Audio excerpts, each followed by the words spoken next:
Hello friends, Karthik Deepa serial August 11ஆம் தேதி எபிசோடுக்கான ஒரு ப்ரோமோ தாங்க இந்த வீடியோவில் நம்ம இன்னைக்கு பார்க்க போகிறோம்.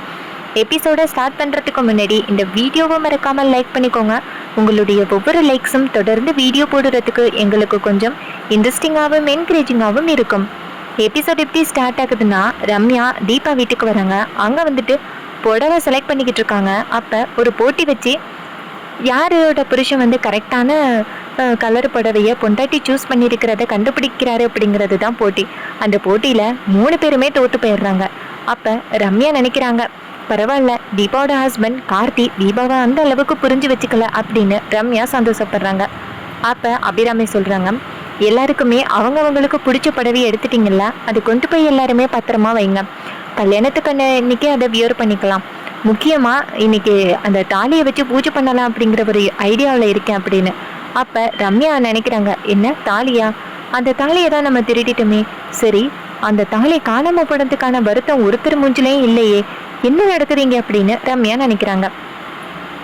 அப்போ ரம்யா கேட்குறாங்க, ஆன்ட்டி எதுக்காக ஆன்ட்டி தாலியை வச்சு பூஜை பண்ணணும்னு சொல்கிறீங்க அப்படின்னு. அபிராமி சொல்கிறாங்க, இல்லைம்மா ரம்யா, தீபா வந்து தாலியை கைட்டி வச்சதுனால அது ஒரு அபசகுணம் மாதிரி எல்லாருமே ரொம்ப பேசிக்கிட்டே இருக்காங்க. தீபா தாலியை கைட்டி வச்சது தப்புன்னு எல்லாருமே எனக்கு வந்து ஃபோன் பண்ணி சொல்கிறாங்க. ஸோ அதுக்காக ஒரு பூஜையை நடத்த சொன்னாங்க. நானும் சரி, ஏன் அந்த குறைய வச்சுக்கிட்டு ஒரு பூஜையை நடத்திடலாம் அப்படின்னு நானும் யோசனை பண்ணேன். அதான் இன்னைக்கு நிறைய சுமங்கலிகளை வர சொல்லியிருக்கேன். அவங்க எல்லாரும் வந்து இந்த பூஜை ஆரம்பிச்சிடும் அப்படின்னு. இதை கேட்டுட்டு ரம்யாவும் சரிங்க ஆன்ட்டி, தீபாவோட தாலி எங்கே இருக்குது அப்படின்னு சொல்ல, ரம்யா மீனாட்சி கேட்குறாங்க, எதுக்காக தீபாவுடைய தாலியை பார்க்கணுன்னு சொல்கிற அப்படின்னு. அப்போ ரம்யா சொல்கிறாங்க, இல்லை சும்மா தான் பார்க்கணுன்னு சொன்னேன், ஏன் பார்க்கக்கூடாது அப்படின்னு. அபிராமி சொல்கிறாங்க, ஏமா அந்த தாலியை பார்க்குறதுல என்ன தப்பு, வாமா காமிக்கிறேன் அப்படின்னு சொல்லிட்டு ரம்யாவை கூட்டிக்கிட்டே நேராக சாமி ரூமுக்கு போகிறாங்க. அங்கே போய் பார்த்தா ஒரு தட்டில் தீபாவோட தாலி இருக்குது. அப்போ ரம்யா அந்த தாலியை தொட போகிறாங்க. அப்போ டக்குன்னு மீனாட்சி வந்து சொல்கிறாங்க, அத்தை ரம்யா அந்த தாலியை தொட வேணாம் அப்படின்னு. அபிராமி கேட்குறாங்க, ஏம்மா மீனாட்சி அப்படின்னு. அப்போ மீனாட்சி சொல்கிறாங்க, அத்தை தீபா அப்புறம் நீங்கள் உங்களை தவிர வேறு எந்த ப்ரைவேட்டில் உள்ளவங்களும் அந்த தாலியை தொடக்கூடாதுன்னு நினைக்கிறேன், அது நல்லது கிடையாது அப்படின்னு மீனாட்சி சொல்ல, உடனே நம்ம அபிராமியும் சரிம்மா நீ சொல்கிறதும் கரெக்டு தான் ரம்யா, கோச்சுக்காதம்மா, இந்த தாலியை மற்றவங்க யாரும் தொடக்கூடாதுமா அப்படின்னு. இதை கேட்டுட்டு ரம்யா நினைக்கிறாங்க, இந்த தாலி நம்ம வீட்டிலேயே இருந்துச்சு அப்படின்னு ரம்யா நினைக்கிறாங்க. ரம்யா நேராக அபிராமியை பார்த்து, அத்தை நான் வீட்டுக்கு போயிட்டு வந்துடுறேன் அப்படின்னு சொல்ல, அதுக்கு அபிராமியும் சரிம்மா ஏன் என்னாச்சு, இப்போ தானே வந்த அப்படின்னு சொல்ல, அப்போ ரம்யா சொல்கிறாங்க, இல்லை ஆண்டி, எனக்கு ரொம்ப முக்கியமான ஒரு வேலை இருக்குது, அந்த வேலையை மட்டும் நான் முடிச்சுட்டு வந்துடுறேன் அப்படின்னு. இது கேட்டுட்டு அபிராமியும் சரிம்மா சரி போயிட்டு வா அப்படின்னு சொல்கிறாங்க. உடனே நம்ம ரம்யாவும் நேராக வீட்டுக்கு கிளம்புறாங்க. வீட்டுக்கு போயிட்டு நேராக அவங்களுடைய கபோர்டை செக் பண்ணி பார்க்குறாங்க. பார்த்தா அங்கே தாலி இல்லை. அதை பார்த்ததோட ரம்யாவுக்கு செம்ம கோவம். இங்கே இருந்த தாலி எங்கே போயிருக்கோம், ஒருவேளை அப்பாவுக்கு தெரிஞ்சு அந்த தாலி எடுத்திருப்பாரா அப்படின்னு எங்கே பார்த்தாலுமே தேடி பார்க்குறாங்க. அப்போ ரம்யா இங்கேருந்து வந்துட்டு அவங்க அப்பாவை பார்க்குறாங்க. அப்போ விஸ்வநாதன் டேபிளில் உட்காந்து சாப்பிட்டுக்கிட்டு இருக்காரு. அப்போ ரம்யா வந்துட்டு நேராக விஸ்வநாதன்ட்ட, அப்பா நான் ஒரு செயின் வச்சுருந்தேனே அதை எடுத்தீங்களா அப்படின்னு. அப்போ விஸ்வநாதன் கேட்குறாரு, என்ன செயின்மா அப்படின்னு. அப்போ ரம்யாவுக்கு எதுவுமே சொல்ல முடியல. தீபாவோட தாலி அப்படின்னா கண்டிப்பாக விஸ்வநாதனுக்கு தெரிஞ்சிடும் அப்படின்னு ரம்யா பயந்துக்கிட்டே, இல்லைப்பா சும்மா செயின் வச்சுருந்தேன், அது கம்பெனியில் போட்டுட்டு வந்துட்டேன்னு நினைக்கிறேன் அப்படின்னு சொல்லிட்டு நேராக அவங்க ரூமுக்கு போயிட்டு மறுபடியும் செயினை தேடுறாங்க. பார்த்தா எங்கேயுமே செயின் இல்லை. உடனே ரம்யா நினைக்கிறாங்க, இந்த செயின் எப்படி தீபா வீட்டுக்கு போயிருக்கோம் அப்படின்னு. ரம்யாவுக்கு ஒரே குழப்பமாக இருக்குது. யார் இந்த செயினை எடுத்தா அப்படின்னு கூட ரம்யாவால் கேட்க முடியாத சுச்சுவேஷனில் இருக்காங்க. ரம்யா ரொம்ப கோவமாக நேராக வெளியில் வராங்க. விஸ்வநாதன் கேட்குறாரு, அம்மா செயினை காணுன்னு சொல்லிக்கிட்டு இருக்கே, இந்த செயினானு பாரு அப்படின்னு. அப்போ ரம்யா அந்த செயினை பார்த்துட்டு, அப்பா இந்த செயின் இல்லை அப்படின்னு சொல்ல, அப்போ நம்ம விஸ்வநாதன் கேட்குறாரு, எம்மா சாதாரண செயின் தானமாக காணாமல் போச்சு, அது நம்ம வாங்கிக்கலாமா, என்னமோ தாலி காணாமல் போனது மாதிரி கவலைப்படுற அப்படின்னு. அப்போ ரம்யா ஷாக் ஆகி அவங்க அப்பாவை பார்க்குறாங்க.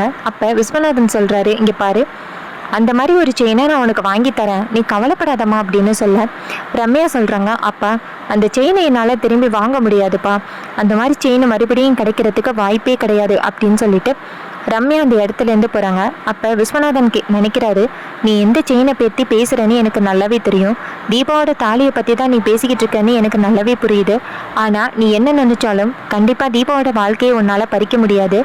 என்னை பொறுத்த வரைக்கும் உன் கூட க்ளோஸாக இருந்தது அப்படின்னா அது தீபா மட்டும்தான். அதோட தீபா தான் உன் வாழ்க்கை நல்லா இருக்கணும் அப்படின்னு நினைக்கிறா.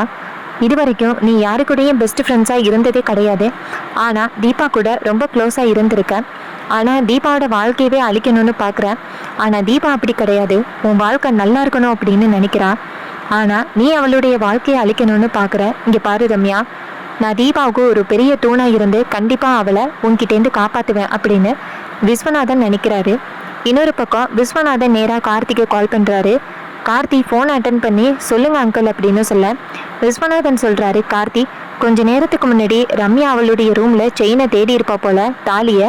அப்போ தாலி எங்கேயும் இல்லாததை பார்த்துட்டு என்கிட்ட வந்து செயினை காணோம் அப்படின்னு சொன்னால் நான் என்ன சொன்னேன்னா செயின் சாதாரண செயின் தானே கண்டுபிடிச்சிடலான்னு சொன்னேன். ஆனால் அவள் எனக்கே பொடி வச்சுட்டு பேசிட்டு போகிறான். அந்த செயின் மாதிரி கிடைக்கிறதுக்கு வாய்ப்பே கிடையாது அப்படின்னு சொல்லிட்டு போகிறா அப்படின்னு. அப்போ கார்த்தி சொல்கிறாரு, இங்கே பாருங்கள், என் காரணம் பண்ணிட்டும் நீங்கள் தான் அந்த செயின் எடுத்தீங்க அப்படின்னு ரம்யாவுக்கு தெரியக்கூடாது அப்படின்னு. அப்போ விஸ்வநாதன் சொல்கிறாரு, சரி கார்த்தி நான் சொல்ல மாட்டேன் அப்படின்னு சொல்லிட்டு விஸ்வநாதன் அந்த இடத்துலேருந்து கிளம்புறாரு. அதுக்கப்புறமா நம்ம கார்த்தி நினைக்கிறாரு, அந்த ரம்யா நம்ம நினச்ச மாதிரி சாதாரண ஆள் கிடையாது போல, அவளை எப்படி நம்ம சமாளிக்கிறது அப்படின்னு கார்த்திக்கு ரொம்பவே குழப்பமாக இருக்குது. அதே நேரத்தில் நம்ம தீபா இருக்காங்கல்ல, அவங்க நேராக கார்த்திக்கு கால் பண்ணுறாங்க. அப்போ கார்த்திக் கேட்குறாரு, சொல்லுங்கள் தீபா அப்படின்னு. அப்போ தீபா சொல்கிறாங்க, கார்த்திக் சார் உங்களை பார்க்கலாமா அப்படின்னு. கார்த்திக் சொல்கிறாரு, தீபா நான் ரொம்ப முக்கியமான ஒரு மீட்டிங்கில் இருக்கேன், அந்த மீட்டிங்கை முடிச்சுட்டு நான் நேராக வீட்டுக்கு தான் வருவேன் அப்படின்னு. இது கேட்ட தீபாவும் சரிங்க சார் அப்படின்னு சொல்லிட்டு ஃபோனை கட் பண்ணுறாங்க. இன்னொரு பக்கம் ரம்யா நேராக மறுபடியும் அபிராமி வீட்டுக்கு வராங்க. அப்போ மீனாட்சி கேட்குறாங்க, என்ன ரம்யா ஏதோ ஒரு முக்கியமான பிஸ்னஸ் ஒர்க் அப்படின்னு சொன்னேன், இப்போ நேராக வீட்டில் வந்து நிற்கிறேன் மின்னல் மாதிரி, என்னடி நடக்குறீங்க அப்படின்னு. அதுக்கு ரம்யா சொல்கிறாங்க, இல்லை ரொம்ப முக்கியமான மீட்டிங் அப்படின்னு தான் போனேன், ஆனால் அந்த மீட்டிங் இம்பார்ட்டண்ட் இல்லை அப்படின்னு தெரிஞ்சுக்கிட்டேன். எனக்கு மீட்டிங்கை விட தீபாவோட கல்யாணம் தான் ரொம்ப முக்கியமாக தெரியுது, அதனால தான் வந்திருக்கேன் அப்படின்னு. அப்போ மீனாட்சி கேட்குறாங்க, உனக்கு இன்னும் கல்யாணமே ஆகலை, இந்த பூஜையில் நீ இருந்து என்ன பண்ண போகிற அப்படின்னு. அபிராமி சொல்கிறாங்க, மீனாட்சி இப்படியெல்லாம் பேசக்கூடாது, ரம்யாவுக்கு இன்னும் கொஞ்சம் நல்ல கல்யாணம் நடக்க போகுது, ஸோ அவளே இந்த பூஜையில் கலந்துக்கலாம் அப்படின்னு. இதை கேட்டுட்டு மீனாட்சியும் சரித்த அப்படின்னு சொல்கிறாங்க. அப்போ ரம்யா நினைக்கிறாங்க, மீனாட்சி நீ எதுக்காக என்னை இந்த வீட்டை விட்டு துரத்துறன்னு எனக்கு நல்லாவே தெரியும், கார்த்தியை நான் அடைய நினைக்கிறேன்னு உனக்கு ஆல்ரெடி தெரியும்னு தெரியும், எல்லாம் தெரிஞ்சுக்கிட்டு தான் நீ என்னை இந்த வீட்டை விட்டு துரத்துறதுக்கு முயற்சி பண்ணுற. ஆனால் நீ என்ன முயற்சி பண்ணாலும் என் கையில் இருக்கிறது தீபா.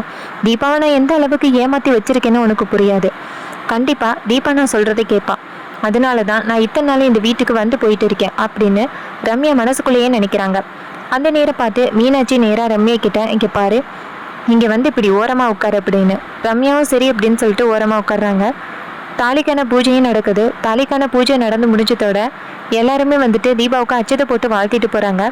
இன்னொரு பக்கம் நம்ம அபிராமி ரொம்ப சந்தோஷப்படுறாங்க. தீபாவுக்கு அத்தனை சுமங்கலைங்க ஆசீர்வாதம் பண்ணுறது நம்ம தீபாவுக்கு ரொம்ப சந்தோஷமாக இருக்குது. நிறைய பெரியவங்களும் வந்து ஆசீர்வாதம் பண்ணுறாங்க. அப்போ மீனாட்சி நினைக்கிறாங்க, தீபாவுக்கு இனிமேல் எந்த பிரச்சனையும் கிடையாது அப்படின்னு. அப்போ ரம்யா நினைக்கிறாங்க, தீபாவுக்கு எத்தனை பூஜை பண்ணாலும் தீபாவுக்கு நடக்க போகிற சம்பவத்தை யாராலையும் தடுக்க முடியாது அப்படின்னு அந்த ரம்யா நினைக்கிறாங்க. இன்னொரு பக்கம் நம்ம அபிராமி எல்லாரும் போன பிறகு தீபா கிட்ட, தீபா நீ எதுக்கும் கவலைப்படாத, இத்தனை பேரோட ஆசீர்வாதமும் அந்த பெண் சாமியாரோட ஆசீர்வாதமும் உனக்கு இருக்குது, அதனால உனக்கு எந்த பிரச்சனையும் வராதுமா, நாங்கள் எல்லாருமே உனக்கு பக்கபலமாக இருக்கோம், உன் கல்யாணம் நல்லபடியாக முடியும் அப்படின்னு சொல்ல தீபா ரொம்ப சந்தோஷப்படுறாங்க. ரொம்ப தேங்க்ஸ் அப்படின்னு. அதுக்கப்புறமா ரம்யா நினைக்கிறாங்க, என்ன பெண் சாமியாரா, அந்த பெண் சாமியாரை பற்றி இந்த அபிராமி திரும்ப திரும்ப சொல்கிறது எனக்கு கொஞ்சம் கோபமாக வருது. அந்த பெண் சாமியார் தானே அபிராமியை காப்பாற்றினது, அந்த பெண் சாமியார் தானே கார்த்திகை விஷயத்தை சொல்லி அபிராமியை கண்மொழிக்க சொன்னது, இது எல்லாத்துக்கும் காரணம் அந்த பெண் சாமியார் தான். இப்போ அந்த பெண் சாமியார் தான் அந்த தீபாவை கூட்டிகிட்டு போயிட்டு மலையில் ஏறும் பொழுது தீபாவை ஏதோ ஒரு மேஜிக் பண்ணி அவளை சாமியாக மாற்றினது, இது எல்லாத்துக்கும் காரணம் அவள் தான். அவள் வந்தால் இந்த கல்யாணம் நல்லபடியாக நடக்கும் அப்படின்னு அந்த அபிராமி நினச்சிக்கிட்டு இருக்கான். அதனால அந்த பெண் சாமியாரை விடக்கூடாது, அந்த பெண் சாமியாரை நம்ம கடத்தியே ஆகணும் அப்படின்னு ரம்யா நினைக்கிறாங்க. அதே நேரத்தில் தீபா இங்கேருந்து வந்து ரம்யா கிட்ட, ரம்யா இன்னும் கொஞ்ச நாளில் உனக்கு எனக்கும் கல்யாணம் ஆக போகுதில்ல, எனக்கு ரொம்ப ஹாப்பியாக இருக்குது அப்படின்னு சொல்ல ரம்யா சொல்கிறாங்க, ஆமாம் தீபா அப்படின்னு சொல்கிறாங்க. அப்போ மீனாட்சி வந்து சொல்கிறாங்க, ரெண்டு பேருமே பெஸ்ட் ஃப்ரெண்ட்ஸ், 2 பெஸ்ட் ஃப்ரெண்ட்ஸுக்கும் ஒரே நேரத்தில் கல்யாணம் நடக்கிறது அப்படிங்கிறது சாதாரண விஷயம் கிடையாது. ஆனால் ரம்யாவுக்கும் தீபாவுக்கும் அந்த ஒரு அதிர்ஷ்டம் கிடைச்சிருக்கு. ரம்யா ரமேஷ் மேலே ரொம்ப உயிராக இருக்காருன்னு பார்க்கவே தெரியுது அப்படின்னு. இதை கேட்டுட்டு ரம்யாவும் ஆமாம் அப்படின்னு சொல்கிறாங்க. அதே நேரத்தில் தீபா சொல்கிறாங்க, இங்கே பாரு ரம்யா, நீ எப்படி எதிர்பார்த்த இந்த வீட்டில் உள்ளவங்க மாதிரி எல்லாருமே பாசமாக இருக்கணும்னு எதிர்பார்த்தியல்ல, அதே தான் அங்கேயும். ரமேஷ்க்கும் 2 அண்ணன் தம்பி, அவங்க 2 பேருக்கும் அண்ணிகள் இருக்காங்க. கண்டிப்பாக வந்துட்டு உங்கள் லைஃப் வந்துட்டு எங்கள் லைஃப் மாதிரியே இருக்கும் அப்படின்னு சொல்ல ரம்யா நினைக்கிறாங்க, என்னதான் இருந்தாலும் கார்த்திக் ஈடாகாது இல்லையா, கார்த்தி அடைகிறது மட்டும்தான் என்னுடைய நோக்கம், மற்றபடி நீங்கள் என்ன சொன்னாலுமே அதை கேட்குறதுக்கு நான் தயாராக இல்லை அப்படின்னு ரம்யா மனசில் யோசிக்கிறாங்க. அப்போ அபிராமி சொல்கிறாங்க, தீபா ஒரு தடவை நம்ம போயிட்டு அந்த பெண் சாமியாரை பார்த்துட்டு வரணும் அப்படின்னு. தீபா சொல்கிறாங்க, ஆமாத்த, நானும் அந்த பெண் சாமியாரை பார்த்துட்டு வந்து ரொம்ப நாள் ஆச்சு, அவங்கள போய் பார்த்துட்டு வரணும் அப்படின்னு தீபா சொல்கிறாங்க. இது கேட்டதோட ரம்யாவுக்கு கோபம். எப்போ பார்த்தாலும் பெண் சாமியார்னு சொல்லிக்கிட்டு இருக்காங்க. இவளுக்கு இப்படி சந்தோஷமாக இருக்கிறதுக்கு அந்த பெண் சாமியாரும் ஒரு வகையில் காரணம்தான். நம்ம விடக்கூடாது. நம்ம எப்படியாவது வந்துட்டு அந்த பெண் சாமியாரை தூக்கிட்டோம்னா அப்புறம் இவளுக்கு யாருக்கிட்ட போய் நல்லது கெட்டது கேட்பாளுகன்னு நம்மளும் பார்ப்போம் அப்படின்ட்டு ரம்யா நினைக்கிறாங்க. ரம்யா நேராக மீனாட்சி கிட்ட எனக்கு ஒரு முக்கியமான வேலை இருக்குது, ஆன்டி கிட்ட சொல்லிடுங்க அப்படின்னு சொல்லிட்டு கிளம்புறாங்க. அப்போ மீனாட்சி நினைக்கிறாங்க, கிளம்பு உன்னையாரு இங்கே இருக்க சொன்னது அப்படின்னு. ரம்யா நேராக வீட்டுக்கு போயிட்டு அந்த ரவுடிக்கு கால் பண்ணுறாங்க, வீராவுக்கு. வீரா கேட்குறான், சொல்லுங்க மேடம் அப்படின்னு. அப்போ ரம்யா சொல்கிறாங்க, இங்கே பாரு, நான் உனக்கு ஒரு ஆளை சொல்கிறேன், ஆனால் அவங்களுடைய ஃபோட்டோ எனக்கு இல்லை. அம்மன் கோவிலில் காவி சுடிதார் போட்டுக்கிட்டு ஒரு பெண் சாமியார் இருப்பாங்க, அவங்கள வந்துட்டு நீ எப்படியாவது கடத்தணும் அப்படின்னு. அதுக்கு அவர் சொல்கிறாரு, என்ன மேடம் பெண் சாமியாரை எல்லாம் கடத்த சொல்கிறீங்க, இதனால எங்களுக்கு ஏதாவது பிரச்சனை வந்துட்டுன்னா என்ன பண்ணுறது அப்படின்னு.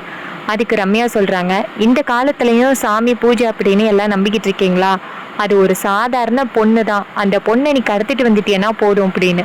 இதை கேட்டுட்டு அந்த ரவுடியும் சரிங்க மேடம் நாங்கள் பார்த்துக்குறோம் அப்படின்னு சொல்லிட்டு நேராக வந்துட்டு அந்த கோயிலுக்கு போகிறாங்க. அங்கே கோயிலுக்கு போயிட்டு அங்கே போய் தேடி பார்த்தா எங்கேயுமே அந்த பெண் சாமியார் இல்லை. அப்போ அந்த ரவுடி 3 பேரும் பேசிக்கிறாங்க, என்ன இது அந்த பெண் சாமியாரையே காணும் அப்படின்னு. அதுக்கு அந்த ஒரு ரவுடி சொல்கிறான், கண்டிப்பாக இங்கே தான் அந்த பொம்பளை எங்கேயாவது இருக்கணும், வாங்க போய் பார்ப்போம் அப்படின்னு சொல்லிட்டு போய் பார்க்குறாங்க. பார்த்தா அங்கே வந்துட்டு அந்த பெண் சாமியார் இருக்காங்க. அதை பார்த்ததோட ஒரு ரவுடி சொல்கிறான், இவங்களை பார்த்தாதான் அந்த பெண் சாமியார் மாதிரி இருக்குது, தூக்குங்கடா அப்படின்ட்டு நேராக அவங்க மேலே ஒரு சாகை போட்டு மூடிடுறாங்க. மூடிட்டு அந்த பெண் சாமியாரை தூக்கிட்டு போகிறாங்க. பக்கத்தில் உள்ளவங்கெல்லாம் என்ன நடக்குதுங்க அப்படின்னு பார்க்க அவங்க சொல்கிறாங்க, ஒரு வேளை இவங்க கோயிலேருந்து தேங்காய் தூக்கிட்டு போகிறாங்க போல அப்படின்னு சொல்கிறாங்க.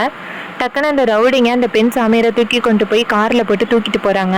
பெண் சாமியார் எந்தவித அசைவும் இல்லாமல் இருக்காங்க. ஏன்னா அவங்க சாமி, அவங்க எந்த நேரத்தில் என்ன வேணும்னாலும் பண்ணலாம். இன்னொரு பக்கம் அந்த ரவுடிங்க அந்த பெண் சாமியாரை கூட்டிகிட்டு போயிட்டு ஒரு குடோனில் கட்டி போட்டு வச்சுருக்காங்க. அதை பெண் சாமியார் கேட்குறாங்க, இப்போ எதுக்கு நீ கட்டி போட்டு வச்சுருக்கீங்க அப்படின்னு. அப்போ அந்த ரவுடிங்க சொல்கிறாங்க, ஏய் ரொம்ப இன்னசென்ட் மாதிரி பேசாத அப்படின்னு. அதுக்கு பெண் சாமியார் கேட்குறாங்க, உங்களுக்கு என்ன வேணும் அப்படின்னு. அதுக்கு அவனுங்க சொல்கிறாங்க, இங்கே பாரு, நீ ஒரு மாதத்துக்கு இங்கே தான் கட்டி கிடக்கணும் அப்படின்னு. அதுக்கு பெண் சாமியார் சொல்கிறாங்க, நான் சீக்கிரம் பணிவிடை செய்கிறதுக்கு கோயிலுக்கு போகணும், என்னை அவுத்து விடுங்க அப்படின்னு. ஆனால் அந்த ரவுடிங்க சொல்கிறாங்க, எங்களால் கட்ட அவுக்க முடியாது, மேடம் வந்த பிறகுதான் அப்படின்னு. பெண் சாமியார் கேட்குறாங்க, மேடமா, அது எந்த மேடம் அப்படின்னு. அப்போ அந்த ரவுடிங்க சொல்கிறாங்க, இன்னும் கொஞ்ச நேரத்தில் அவங்க வந்துடுவாங்க, சற்று அமைதியாக இரு அப்படின்னு. அதே நேரத்தில் அந்த ரவுடிங்க நேராக ரம்யாவுக்கு கால் பண்ணுறாங்க. ரம்யா ஃபோன் அட்டன் பண்ணி, என்னாச்சு, அவளை தூக்கிட்டீங்களா அப்படின்னு கேட்க அவனுங்க சொல்கிறாங்க, அதெல்லாம் தூக்கிட்டேன் மேடம், தூக்கி கொண்டாந்து குடோனில் கட்டி போட்டு வச்சுருக்கோம், நீங்கள் வந்தீங்கன்னா இன்னும் கொஞ்சம் நேரத்தில் பார்க்கலாம் அப்படின்னு. இவள் பேசுகிறது மட்டும் எங்களால் தாங்க முடியலை மேடம் அப்படின்னு. அதுக்கு ரம்யா சொல்கிறாங்க, அவள் பெண் சாமியார் இல்லை, நல்லா பேசுவா, எல்லாரையும் பேசி தானே பிரெயின் வாஷ் பண்ணி வச்சுருப்பா, நான் வரேன் அப்படின்னு சொல்லிட்டு ரம்யா நேராக அந்த பெண் சாமியாரை பார்க்குறதுக்காக குடோனுக்கு வராங்க. வந்து பார்த்தா அந்த பெண் சாமியாரை கட்டி போட்டு வச்சுருக்காங்க. அப்போ பெண் சாமியார் கேட்குறாங்க, நீ தான் என்னையை கடத்திட்டு வர சொன்னதா, எதுக்காக என்னையை கடத்திட்டு வர சொன்ன அப்படின்னு. அதுக்கு ரம்யா சொல்கிறாங்க, எல்லாம் ஒரு காரணத்துக்காக தான், இனிமேல் நீ இந்த இடத்துலேருந்து உயிரோடு போக கண்டிப்பாக வாய்ப்பே கிடையாது அப்படின்னு. பெண் சாமியார் கேட்குறாங்க, நான் உயிரோடு போக வாய்ப்பே கிடையாதா, எதுக்காக, என்ன பண்ண போகிற அப்படின்னு. அப்போ ரம்யா சொல்கிறாங்க, இங்கே பாரு, உன்னால் எவ்வளோ பிரச்சனையை அனுபவிச்சுக்கிட்டு இருக்கேன் தெரியுமா, நீ அந்த தாலியை கொண்டு போய் அபிராமிகிட்ட கொடுத்து பூஜை பண்ணி கொடுத்துட்ட, அதை கொண்டாந்து நான் திருடி வீட்டில் வச்சுருந்தேன், ஆனால் அது எப்படி மறுபடியும் தீபாவோட கைக்கு போணுச்சு, கண்டிப்பாக எங்கள் அப்பா எடுத்துருக்கிறதுக்கு வாய்ப்பே இல்லை, அவர் ரொம்ப இன்னசென்ட்டு, நீ தான் கண்டிப்பாக ஏதோ மேஜிக் பண்ணி கொண்டு போய் தீபா கையில் கொடுத்துருக்கணும் அப்படின்னு. இதை கேட்டுட்டு அங்கே உள்ள ரவுடிங்க சொல்கிறாங்க, என்ன மேடத்துக்கு மேஜிக் தெரியுமா அப்படின்னு. பெண் சாமியார் டக்குன்னு மேஜிக் தெரியுமே அப்படின்னு சொல்லிட்டு கையில் போட்டிருக்க கட்டை டக்குன்னு அவுக்குறாங்க. இதை பார்த்துட்டு அவங்க உள்ளவங்க ஷாக் ஆகுறாங்க. அப்போ ரம்யா சொல்கிறாங்க, என்னடா பார்த்துக்கிட்டு இருக்கீங்க, கட்டுங்கடா அவளை அப்படின்னு. அப்போ பெண் சாமியார் திரும்பி பார்க்க டக்குன்னு அந்த ரவுடிங்க எல்லாம் பறந்து பறந்து கீழே விழுகிறாங்க. இதை பார்த்துட்டு ரம்யா அதிர்ச்சி ஆகுறாங்க.